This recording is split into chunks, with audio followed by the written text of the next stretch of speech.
లిబియాలో ISIS ఉగ్రవాదుల చెరలో చిక్కి ఇటీవల విడుదలైన వైద్యుడు రామ్మూర్తికి ముఖ్యమంత్రి చంద్రబాబు 10 లక్షల ఆర్థిక సాయం ప్రకటించారు.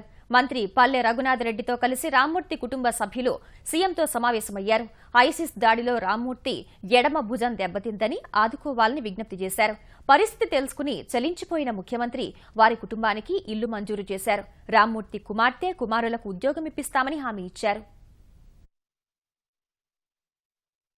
ఐసిస్ ఆర్గనైజేషన్ వాళ్ళు నన్ను హైజాక్ చేసి వాళ్ళ అదుపులో ఉంచుకుంది 18 నెలలండి. వాళ్ళు చూపించినటువంటి క్రూరత్వం అవనండి, ఒక విధమైనటువంటి శాడిస్ట్ పని అవనివ్వండి. నాకు 3 సార్లు పేల్చడం జరిగిందండి. రెండో బుల్లెట్ ఇక్కడ తగిలిందండి.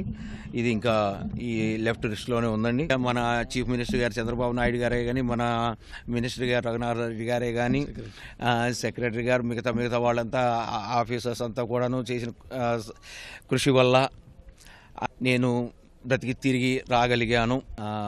చాలా కృతజ్ఞతలు చెప్పుకుంటున్నానండి సీఎం గారికి ప్రత్యేకించి. బుల్లెట్ ఉంది కాబట్టి ఆ బుల్లెట్ తీసుకునేదానికి శస్త్రచికిత్సకు ఎంత అమౌంట్ అయినా పర్వాలేదు, దాన్ని తీసేదానికి ముఖ్యమంత్రి గారు అనుమతి ఇచ్చారు. ఒక ఇళ్ల స్థలము ఎక్కడ అడిగితే అక్కడ ఇవ్వాలని చెప్పి నిర్ణయం తీసుకున్నాము. ముందు 2 లక్షల రూపాయలు ఇవ్వడం జరిగింది. ఇప్పుడు మళ్ళీ 10 లక్షల రూపాయలు ఇస్తామని చెప్పి ప్రభుత్వం ఆమోదం తెలిపింది. కాబట్టి ఈ రామ్మూర్తికి కుటుంబం ఇన్నాళ్ళు పడిన బాధకు ఈరోజు ఈ ప్రభుత్వం ఈ విధంగా మేము చేయడానికి అనుమతించాం.